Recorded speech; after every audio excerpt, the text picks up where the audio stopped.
Next quantity हम अपनी पढ़ते हैं। हमने फंडामेंटल क्वांटिटी पढ़ ली, हमने ड्राइव्ड क्वांटिटी पढ़ ली, और नेक्स्ट जो आखिरी क्वांटिटी होती है सप्लीमेंट्री क्वांटिटी। मतलब फंडामेंटल और ड्राइव्ड क्वांटिटी में जो क्वांटिटी नहीं आ पाती है उनको हम सप्लीमेंट्री क्वांटिटी बना देते हैं। बेटा ये सिर्फ और सिर्फ आपके यूनिट एंड डायमेंशन चैप्टर में 2 होती हैं। सप्लीमेंट्री क्वांटिटी के टाइप्स कितने होते हैं? 2 होती है सर, 2 होती है। 2 कौन कौन सी होती है? तो बेटा एक होती है प्लेन एंगल और दूसरी होती है सॉलिड एंगल। अच्छा बेटा प्लेन एंगल की अगर हम बात करें तो प्लेन एंगल को हम अगर इसकी यूनिट बात करें, प्लेन एंगल इसकी यूनिट बात करें तो इसकी यूनिट होती है रेडियन। और बेटा वही सॉलिड एंगल की बात करें हम तो अभी बताते हैं सॉलिड एंगल प्लेन एंगल में क्या डिफरेंस होगा। इसकी यूनिट की बात करें तो इसकी होगी स्टेरेडियन। तो सर फंडामेंटल क्वांटिटी और ड्राइव्ड क्वांटिटी के अलावा जो अलग क्वांटिटी बनती है वो होती है सप्लीमेंट्री क्वांटिटी। सप्लीमेंट्री क्वांटिटी कितनी है? सिर्फ सर 2 टाइप्स की है। Supplementary quantity are of 2 types, one is plane angle and other is solid angle. Plane angle की यूनिट क्या होती है? रेडियन, और सॉलिड एंगल की यूनिट क्या होती है? स्टेरेडियन। आप नोट कर लो, उसके बाद हम एक एक कर प्लेन एंगल और सॉलिड एंगल को डिटेल में पढ़ते हैं। ऐसे टाइम को तो आप आर में भी मेजर करते हो, मिनट में भी मेजर करते हो, पर सेकंड में भी ऐसा यूनिट तो टाइम की सेकंड है ना। ऐसे ही प्लेन एंगल की जो ऐसा यूनिट है वो रेडियन है। तो मैं बात करूं प्लेन एंगल की, मान लो कि ये एक पॉइंट है, इससे आर डिस्टेंस दूर हमने एक पॉइंट लिया बी, ये है ओ, ये है पॉइंट बी। इस बी पॉइंट से कोई एक व्यक्ति सर्कुलर पाथ पर चल रहा है, यानी कोई पार्टिकल होगा जो बी से सर्कुलर पाथ पर मूव कर रहा है। तो सर्कल इसने पूरा कंप्लीट नहीं किया, ये इधर आके रुक गया, मान लो यहां आकर रुक गया। तो बेटा यहां से यहां तक यानी बी से ए तक जाने में इसने कितना एंगल चल लिया होगा? तो देखो जब पार्टिकल यहां होगा तो उसने इतना एंगल चला होगा, ये जब पार्टिकल और आगे गया तो उसने और एंगल चल लिया, लेकिन जब पार्टिकल यहां पहुंचा तो और चल लिया, लेकिन जब पार्टिकल ए पर पहुंचा होगा तो उसने इतना एंगल चल लिया। तो बेटा जो ये एंगल बनाया है ना इस पार्टिकल ने यहां से यहां जाने में, यही एंगल है हमारा प्लेन एंगल। अच्छा इस प्लेन एंगल को हम डिनोट किससे करते हैं? इस प्लेन एंगल को हम डिनोट करते हैं थीटा से। तो देखो प्लेन एंगल क्या है, ये हमारा पॉइंट O है जो सेंटर होगा सर्कल का, और इस सेंटर से कोई आर्क ए बी, अरे सॉरी ये पॉइंट B A, ठीक है। तो बेटा यहां से यहां तक जाने में जो हमने एंगल चला है उसको ही बोलते हैं क्या? Plane angle. पर ये एंगल किस में होना चाहिए? रेडियन में होना चाहिए, डिग्री में नहीं होना चाहिए। अच्छा एक चीज देखो, जैसे मान लो बी पर है, ए पर जा रहा होगा तो धीरे धीरे तुम्हें अपनी नजर उठानी पड़ रही होगी ना, तो तुम्हें अपनी नजर कितनी उठानी पड़ी, कितना एंगल बनाया। जैसे किसी लंबे आदमी को देखो तो ऐसे उठा के ऊपर तक ऐसे देखना पड़ता है ना। तो बेटा जब बी से ए जा रहा है तो ये जो एंगल स्विफ्ट हुआ है ये हमारे बोर्ड पे बन सकता है, तो इसको बोलते हैं प्लेन एंगल। तो अगर हम प्लेन एंगल को निकालना चाहें तो बेटा ये थीटा, यानी कि ये हमारा क्या है? प्लेन एंगल, ये किस में होना चाहिए? रेडियन में। इसको निकालने का फॉर्मूला होता है theta in radian is equal to arc length upon radius.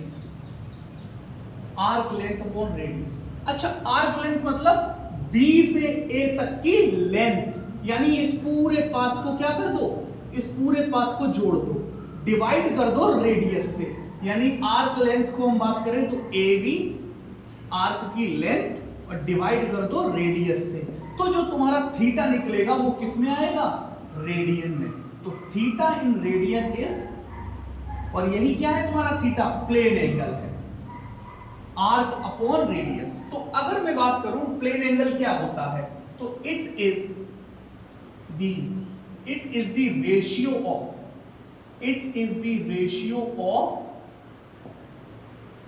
Arc length and the radius. और एक बात और हम कह सकते हैं कि प्लेन एंगल क्या है, ये वो एंगल है जो ये आर्क इस सेंटर ऑफ सर्कल पर बना रहा है। मतलब इट इज द एंगल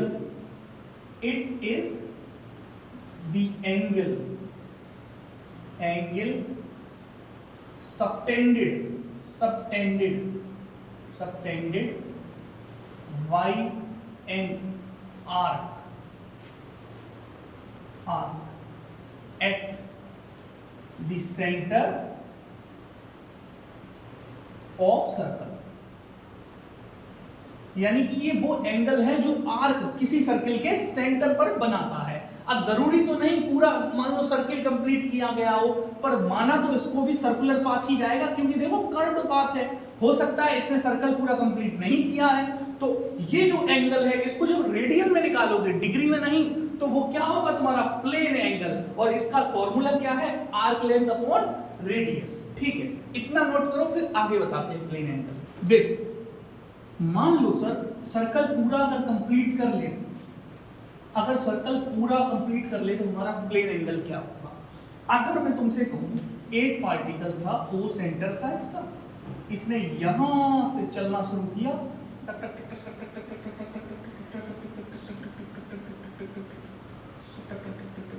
और यहीं पर आके रुका। मतलब ए पॉइंट से स्टार्ट किया और यही ए पॉइंट पर आके रुका। मतलब सर इसने पूरा सर्कल कंप्लीट किया। अगर इसने एक सर्कल पूरा कंप्लीट किया, अगर एक सर्कल कंप्लीट किया, जब यहां होगा तो बेटा अलग एंगल बना होगा, जब यहां होगा तब अलग एंगल, जब यहां आया तो अलग एंगल, और जब यहां आया तो कितना एंगल। अगर मैं तुमसे डिग्री में पूछता कि ए से चलना, ए से स्टार्ट किया है और ए पर ही आकर क्या कर दिया है, एंड कर दिया है, तो ये बताओ इसने कितना डिस्टेंस ट्रेवल, अरे इसने कितना एंगल ट्रेवल कर दिया है। तो तुम डिग्री में कह देते कि सर एक रिवॉल्यूशन अगर कंप्लीट हुआ है तो सर ये 360 डिग्री चला होगा। पर मैं तुमसे रेडियन में पूछता हूं कि अगर एक सर्कल का पूरा चक्कर कंप्लीट किया है इसने, तो ये कितने रेडियन चला होगा। तो बेटा थीटा इन रेडियन का फॉर्मूला क्या होता है, आर्क अपॉन रेडियस। बेटा ए से चलकर यहां तक आने में अगर हम देखें तो आर्क क्या होगा, हमारा आर्क की लेंथ सर्कल के सरकमफेरेंस के बराबर हो जाएगी ना। अगर ये रेडियस आर है सर्कल की, तो सर्कल के इस पूरे पाथ की लेंथ कितनी हो जाएगी, 2 पाई आर ही तो होगी आर्क लेंथ। तो आर्क लेंथ की जगह 2 पाई आर लिखो, 2 पाई आर डिवाइडेड अपॉन रेडियस, यानी कि देखो थीटा इन रेडियन कितना आया तुम्हारा, 2 पाई।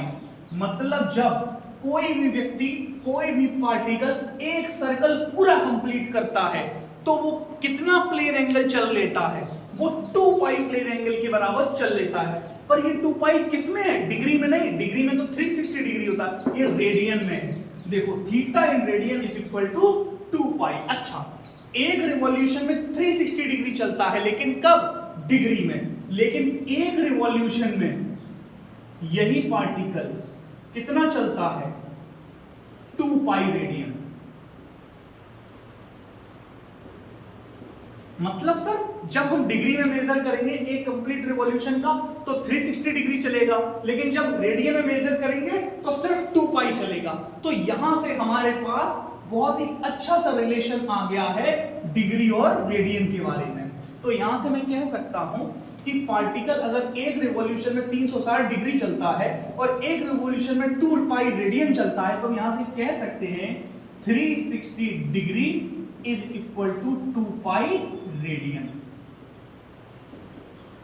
देखो 2 से 2 कट गया, 360, तो यहां बचा 180 डिग्री और यहां बचा पाई रेडियन। बेटा अगर हम पाई को यहां भेज देंगे तो यहां 1 रेडियन ही तो बचेगा, तो 1 radian is equal to 180 degree upon pi. बहुत ही इंपॉर्टेंट रिलेशन हो गया हमारे पास। अच्छा, अगर मैं कहूं सर हम पाई को इधर नहीं भेजेंगे, हम 180 डिग्री को यहां भेज सकते, तो बेटा हम इस 180 को ऐसे मान सकते हैं ना कि इसके साथ 1 डिग्री लिखा हो और 180 डिग्री लिखा हो। ठीक है, ऐसे भी तो मान सकते हैं हम। तो हम क्या करें, इस 180 को जब पाई के नीचे भेजेंगे तो 1 degree is equal to pi upon 180 radian. तो अगर बेटा मैं तुमसे पूछूं कि एक रेडियन में कितने डिग्री होते हैं, तो 180 अपॉन पाई। पर एक डिग्री में कितने रेडियन होते हैं, तो आंसर होगा पाई बाई 180। तो इससे अब हम यूज करके कन्वर्ट कर पाएंगे। ये दोनों फॉर्मूले याद रखना। कैसे आए पता तो है। अच्छा, अब यहां पर देखो, ये यहां पर देखो, अगर मैं तुमसे पूछूं कोई पार्टिकल, देखो सबको पता है ना कि अगर यहां से चलना स्टार्ट करते हैं तो यहां पर आते ही कितना हो जाता है 90 डिग्री, फिर यहां आ गए तो 180 डिग्री, और यहां आ गए तो 270 डिग्री, यहां 360 डिग्री। ठीक है, ये 90 डिग्री, ये हर क्वाड्रेंट 90 डिग्री का हो जाता है। हाँ, तो अच्छा मैं तुमसे पूछूं 90 डिग्री में कितने रेडियन होंगे। 90 डिग्री को किसमें कन्वर्ट कर दो, रेडियन में। 90 डिग्री में कितने रेडियन होंगे। सर कुछ नहीं, हमको तो बस इतना पता है कि 1 डिग्री में कितने रेडियन होते हैं। देखो 1 डिग्री में पाई बाई 180 रेडियन होते हैं। 1 डिग्री में पाई बाई 180 रेडियन होते हैं। अगर 1 डिग्री में पता है तो 90 डिग्री में कितने रेडियन होंगे। सर 90 डिग्री को मल्टीप्लाई कर दो किससे, पाई बाई 180 से, इतने रेडियन आते हैं। तो आंसर देखो क्या आ रहा है, तो पाई बाई 2 रेडियन। तो बेटा 90 डिग्री में कितने रेडियन होते हैं, तो बेटा जब भी रेडियन को डिग्री को रेडियन में बदलना हो तो पाई बाई 180 से मल्टीप्लाई कर दो। जब भी डिग्री को रेडियन में बदलना हो तो पाई बाई 180 से मल्टीप्लाई कर दो। तो 90 डिग्री में कितने रेडियन आए, पाई बाई 2। तो ऐसे ही मैं तुमसे पूछूं 180 डिग्री में कितने रेडियन होंगे, तो सर 180 में रेडियन पता करने तो 180 को भी मल्टीप्लाई कर दो पाई बाई 180 से, कितने रेडियन होंगे, पाई रेडियन। अच्छा मैं तुमसे पूछूं क्या बोलते हैं 270 डिग्री में कितने रेडियन होंगे, सर इसको भी मल्टीप्लाई कर दो 270 डिग्री को मल्टीप्लाई कर दो पाई बाई 180 से, ये कितने बार जाएगा, 2 एंड तो 3 पाई बाई 2 रेडियन। समझ रहे हो। तो देखो 90 डिग्री में कितने रेडियन होते हैं, पाई बाई 2 रेडियन। 180 डिग्री में कितने रेडियन होते हैं, पाई रेडियन। और 270 डिग्री में कितने होते हैं, 3 पाई बाई 2 रेडियन। और पूरा सर्कल कंप्लीट कर लो तो कितने रेडियन हो जाते हैं, 2 पाई। तो ये आप बहुत ही अच्छे से याद रख सकते हो। अच्छा अगर तुमको डिग्री को रेडियन, अभी तो तुमने बदलना सीख लिया कि डिग्री को रेडियन में कैसे बदलते हैं। अब हम उल्टा करके देखते हैं कि सर अगर हमें रेडियन दिया हो तो डिग्री में कैसे बदलते हैं। मान लो तुमको दिया है 2 पाई, रेडियन में कितने डिग्री होते हैं, 2 पाई रेडियन को बदलो किसमें, डिग्री में। अच्छा देखो 1 डिग्री में कितने रेडियन, अरे सॉरी 1 रेडियन में कितने डिग्री, 1 रेडियन में सर 1 रेडियन में 180 अपॉन पाई डिग्री होती है। तो 2 पाई रेडियन में कितने डिग्री होंगे, तो 2 पाई रेडियन में कितने होंगे, 2 पाई को मल्टीप्लाई कर दो 180 अपॉन पाई से पाई कट गया यानी 360 डिग्री। तो बेटा जब भी डिग्री को रेडियन में बदलना हो, डिग्री को रेडियन में बदलना हो तो पाई बाई 180 से मल्टीप्लाई कर दो, और जब भी रेडियन को डिग्री में बदलना हो तो 180 अपॉन पाई से मल्टीप्लाई कर दो। तो सॉलिड एंगल आपने पढ़ लिया। सॉलिड एंगल सर कुछ नहीं होता है, ये कोई भी आर्क कितना सर्किल के सेंटर पर एंगल बना रहा है, उसको जब हम रेडियन में निकालते हैं तो उसको बोलते हैं प्लेन एंगल। और प्लेन एंगल की यूनिट क्या होती है? रेडियन होती है। और अच्छा, प्लेन एंगल की यूनिट रेडियन होती है। ठीक है, इतना नोट कर लो। बस आगे पढ़ते हैं हम कि सॉलिड एंगल क्या होता है। नोट, हमारा नेक्स्ट टॉपिक है कि सर सॉलिड एंगल क्या होता है। तो सॉलिड एंगल की सबसे पहले ये जान लो कि सर इसकी यूनिट क्या होती है। अगर हम इसके यूनिट की बात करें तो प्लेन एंगल को हम किस में मेजर कर रहे थे? रेडियन में। पर सॉलिड एंगल को मेजर करने की यूनिट होती है स्टेरेडियन। Steradian solid angle. अच्छा, सॉलिड एंगल होता क्या है? देखो, सबसे अच्छा मैं आप देखो एग्जांपल दूं, आपने कोन वाली आइसक्रीम खाई है ना, तो जो कोन होता है ना, वो कैसा एंगल बनाता है? Solid angle. क्योंकि देखो ना, कोन कुछ इस शेप का होता है। आपको मैं बना के दिखाऊं, देखो कोन इस शेप का होता है। ये देखो, ये उल्टी आइसक्रीम बना दी मैंने, ये आइसक्रीम का ये। तो बेटा ये जो एंगल बन रहा है ना, ये बेटा हमेशा इमेजिन करो, कोन का जो एंगल होता है वो 3D में होता है। 3D में होने की वजह से ये जो एंगल बन रहा है, स्टेरेडियन को हम बात करें तो सॉलिड एंगल को मेजर करते हैं, ये सिंबल होता है उसका ओम। तो बेटा ये जो एंगल बन रहा है, ये तुम्हारा है सॉलिड एंगल। अच्छा, मैं तुमको दिखाऊं सॉलिड एंगल कैसा होगा। जैसे तुम इमेजिन करो कि जो तुम्हारा कोन होगा आइसक्रीम का, उसमें कुछ ऐसा ही तो होगा। ये देखो, ये जो बीच का एंगल बन रहा है ना, बीच का एंगल, ये देखो, ये तुम्हारे कोन की लाइन है। ये जो बीच का एंगल बन रहा है 3D में, देखो इसमें मेरा हाथ जा रहा है, ये कैसा है? ये बेटा सॉलिड एंगल है। अच्छा, तो सॉलिड एंगल को एक और समझने का आप सबने एक चीज तो देखी होगी, गर्मी का सीजन है भाई, वाटरमेलन, तरबूज तो देखा ही होगा। तो बेटा तरबूज कुछ स्फेरिकल शेप का होता है। ठीक है, तरबूज नहीं देखा है तो मैं दिखा देता हूँ। देखो बेटा, ये मेरे पास एक टॉय रखा है, ये देखो अंदर से काटा मैंने, एकदम लाल लाल निकला है। ये क्या है? तरबूज। अच्छा, जब इस तरबूज को आप लेने जाते हो तो आप एक काम करते हो, आप उससे कहते हो अच्छा ये दिखाओ लाल है कि नहीं। तो वो क्या करता है? इस तरबूज पर एक कट लगाता है, इस तरबूज पर एक कट लगाएगा, ऐसा कट लगाएगा, और बेटा एक तुमको वो निकाल के देगा। क्या? ये सब तरबूज का सेंटर। तरबूज भी स्फेरिकल शेप का होता है ना, तरबूज भी कैसा होता है? स्फेरिकल। इसको स्फीयर इमेजिन कर लो। तो जब ये कट निकाल कर देगा तो तुम एक चीज देखोगे, जब ये निकल के बाहर आएगा तो तुमको कुछ ऐसा दिखेगा। ये इसकी सरफेस होगी, और बेटा ये सरफेस ऐसी कुछ होगी इसकी हर कोने से। तो बेटा ये जो तरबूज है ना, ये जो एंगल बना रहा होगा इस पॉइंट पर, ये सरफेस जो एंगल बना रही होगी बेटा, यही होगा तुम्हारा सॉलिड एंगल। सॉलिड एंगल यही तुम्हारा। जैसे मैं कोई स्फीयर लूं और इस स्फीयर के छोटे छोटे पोर्शन लूं, तो ये जो, अगर मैंने इतनी सरफेस ली है तो मैं ये देखूंगा, ये सरफेस जो स्फीयर के सेंटर पर एंगल बना रही है, वही तुम्हारा क्या होगा? Solid angle. देखो ना, ये स्फीयर के सेंटर पर इतना सा एंगल बना रहा है। मान लो इसकी रेडियस r है और सरफेस एरिया a है। a क्या है? Surface area. तो सॉलिड एंगल निकालने का तरीका क्या होता है? सॉलिड एंगल ओम से डिनोट करते हैं। तो सॉलिड एंगल निकालने का तरीका होता है ओम। ये किसमें होगी यूनिट? स्टेरेडियन में। स्टेरेडियन में निकालने का तरीका है इस सरफेस का एरिया, यानी कि इस सरफेस का एरिया, सरफेस एरिया अपॉन इस रेडियस का स्क्वायर। इस रेडियस का स्क्वायर कर दो। समझ में आ गया? तो सॉलिड एंगल क्या होता है? सर सॉलिड एंगल एक 3D एंगल होता है। 3D एंगल ये प्लेन पे नहीं बन सकता है। ये कौन बनाती है?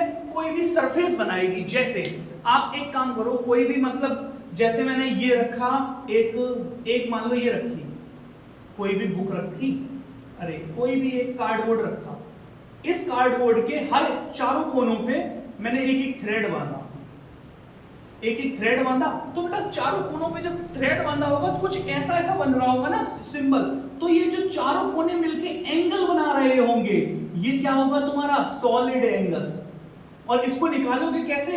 इन रस्सियों की लेंथ यानी रेडियस और ये सरफेस, क्योंकि यही सरफेस तो एंगल बना रही है, तो इस सरफेस का एरिया अपॉन रेडियस का स्क्वायर, ये तुम्हारा सॉलिड एंगल निकलने का तरीका होगा।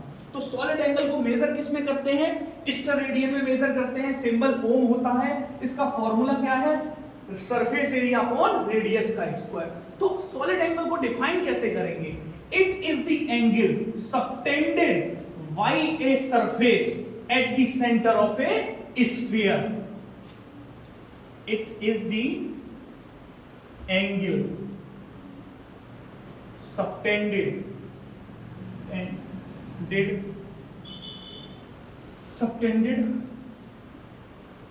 by the surface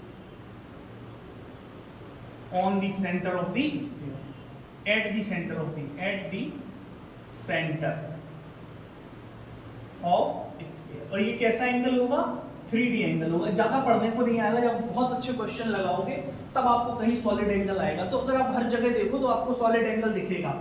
आइसक्रीम का कोन देखो, हैप्पी बर्थडे वाला वो लगाते हो सर पे, वो कोन देखो, तो जो अंदर बनता है ना सॉलिड एंगल होता है। तुम वाटरमेलन देखो, तुम्हें वहां भी सॉलिड एंगल दिखेगा। तुम कोई कार्डबोर्ड पे चारों कोने में रस्सी बांधकर उन रस्सियों को जोड़ दो, तो इस पॉइंट पर ये जो सारे थ्रेड मिलके एंगल बनाएंगे वो कैसा होगा? सॉलिड एंगल होगा। समझ गए? ठीक। तो अब हम मिलेंगे अपने नेक्स्ट यूनिट में, नेक्स्ट वीडियो में, अगले दूसरे टॉपिक के बाद। अगर आपने फंडामेंटल एंड डिराइव्ड क्वांटिटी नहीं पढ़ी है तो इससे पहले वाले पार्ट में जाइए और फंडामेंटल एंड डिराइव्ड क्वांटिटी को पढ़िए, उसके बाद इस वीडियो पर दोबारा आइए। Thank you.